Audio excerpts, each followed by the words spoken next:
Outside of the Columbia Fire Hall in Columbia, Pennsylvania. I'm here at On The Go Wrestling Q&A. My name is Jason. He's making his return. He's now a ring announcer, Mikey D. How are you feeling tonight? I'm feeling pretty good, Jason. How you doing? I'm doing great. Wonderful show at SWO. We saw a new champion crown. Actually, two new champions crowned. We saw plenty of good matches. What was your thought of the show? I enjoyed the show. I always enjoy coming out to SWO. It has that local independent wrestling flavor. There's a lot of guys that come in and out of here, and I'm a big fan of independent wrestling. I was even before I got into the scene, so it's a great thing to come out here. I was a referee for them for a while, and I even wrestled for them once. 1-0. I'm a perfect record, 1-0. And I am the one behind the one. And But yeah, just being a ring announcer for them now, it's just really nice to see all the guys come in and out, and everybody has a really good time, so it's a lot of fun. So the last time we talked was at Rage Pro Wrestling. However, that show was on hiatus. We had a cameo with George Burkett from Under the Mat Radio about free hot dogs. Maybe we'll get a shout-out from maybe the Columbia, I guess, the cafeteria about something free tonight. What do you think? We were talking about that earlier. The onion rings, the mozzarella sticks. They have some good food here at the Columbia Consolidated Fire Hall. What's that? It's cheap. Yeah, it is. It's inexpensive. They do a good job here. They always are very good to us when we come in. We come in once a month here, and then we also go to Seven Valleys, Pennsylvania, which is right down the road. So as far as a cameo for free hot dogs or free food, it's a very distinct possibility. Maybe, maybe not. You never know. But I'm hungry, so I'm ready. But they always treat us very well here at Columbia. So we saw, Mikey D is also a referee. What made you just decide to transition into a ring announcer? I've been involved in theater or some kind of performing or DJing for 20 plus years, and even though I came into this business as a referee, I had the ability a couple of times to be a commentator and be a ring announcer, and it caught on, so the word spread, and people just enjoy me being able to get the crowd hyped and just keep people involved. And when I'm saying people's names or where they live or how much they weigh, whatever the case may be, I think there's an art to all of that, and there's a way to do it, and I really get excited when I'm able to do that and help somebody out. So I've really enjoyed the transition. I've been doing something like this all my life in some some fashion or another. So I really enjoy anything I get to do as far as wrestling, the wrestling business is concerned. So ring announcing is a lot of fun. You never know. You might see Mikey D, the next general manager of Federation. How would that feel? General manager, commissioner, something of power. That might be fun. I could do that. I could definitely do that. So something like that, to be a performer in any aspect, would be great. However the company needs me to be with them, whatever company I'm working with at the time, I'd be willing to check that out, absolutely. So you said you were in a match at SWO. Let's talk about your match. Let's talk about my match.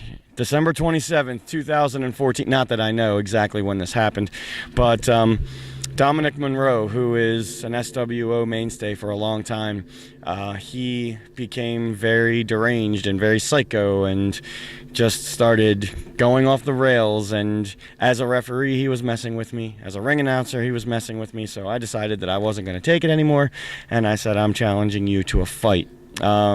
And he accepted, and then on December 27th, him and I got in the ring together. He super kicked my head off, and I had enough presence of mind. When he took too long, I rolled him up for a cover. Apparently I was knocked out halfway, so I don't really remember, but I rolled him up for the 1, 2, 3 and got carried out of the ring with my hand raised above my head. So I am 1-0. I have a perfect record, and Evan Atlas, who is the new Super Cup champion here, has been getting under my skin as well. So you never know. Things may happen down the road where I get the opportunity to go 2-0. So Yeah, so what was your thoughts on the Evan Atlas challenge? The Atlas challenge, where Evan Atlas came out with his barbells, and basically we have the Fast and the Furious apparently is making a cameo behind us. Evan Atlas came out with some 30-pound barbells, and that's what each of them said. Now, whether they were actually 30 pounds, I'm not sure, but I'm pretty sure they were legit, because two people randomly selected out of the crowd to do dumbbell curls, and even though Evan Atlas sort of got the rules in his favor, I thought it was an entertaining piece, and he basically put himself over, to use the jargon from the professional wrestling world. But as far as Evan Atlas goes, I think he just showed that he just needs that little bit of extra help. He always needs the help of his manager, the illustrious Stu McKenzie. He needs the help of somebody else other than the fans. He definitely doesn't have the fan support, and he doesn't have my particular support. That's why down the road it could happen that Evan Atlas and myself could cross paths again. So entertaining as it was, he did sort of fix it for himself. Jerk. But anyway.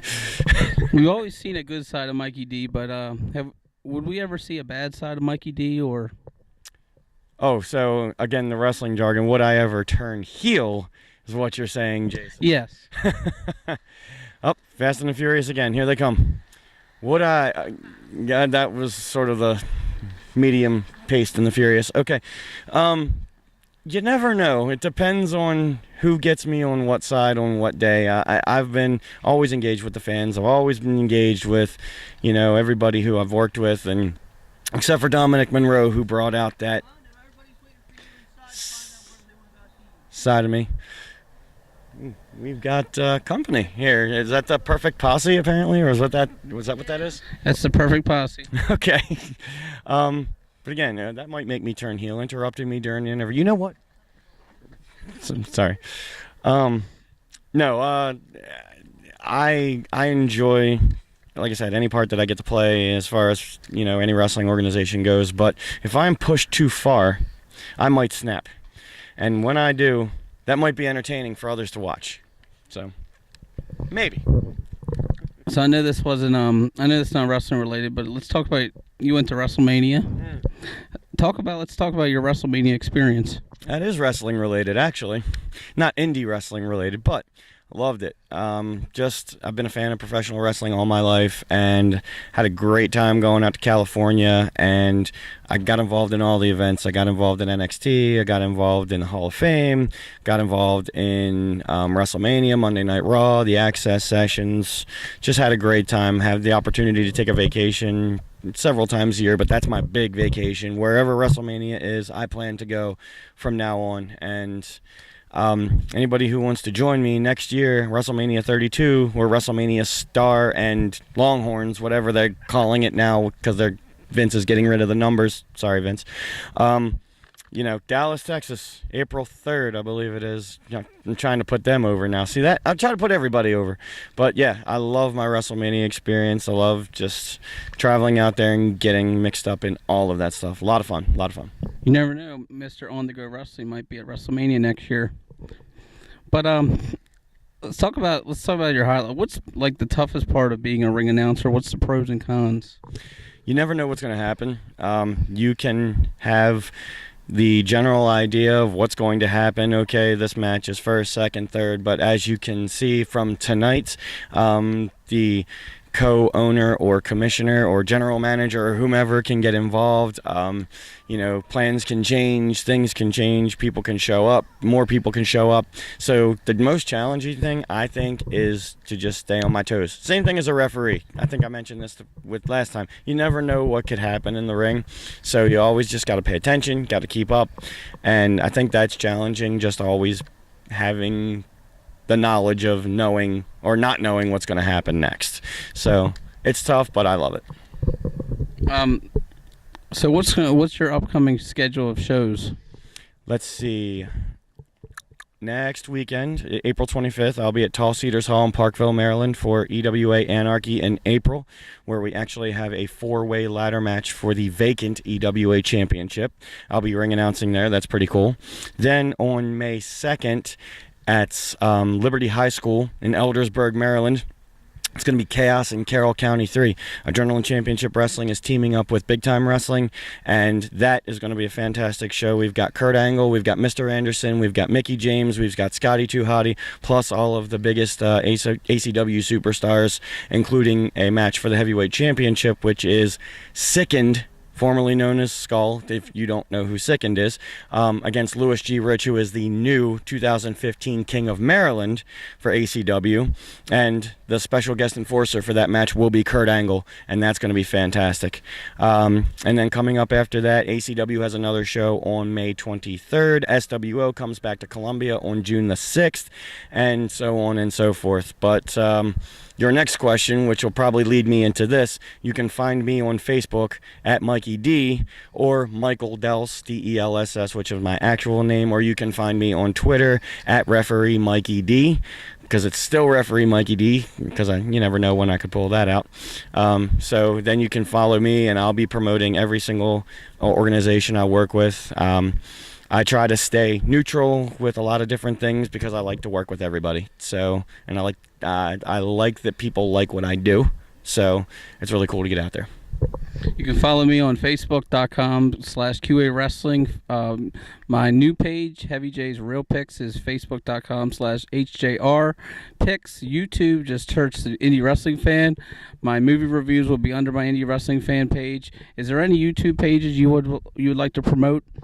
One specifically, EWA, which is the Eastern Wrestling Alliance, EWAMaryland.com is the website. But if you check out Eastern Wrestling Alliance on YouTube and actually subscribe to the page, the YouTube page, you're going to get exclusive content, matches, and interviews that you're not going to get anywhere else.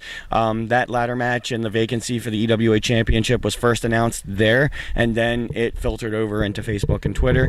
But we have matches that are announced, and the EWA training school and things like that. Everything is on YouTube first. So subscribe to the YouTube channel for EWA, Eastern Wrestling Alliance. And as far as everything else goes, just continue following Facebook. Keep sharing, keep inviting.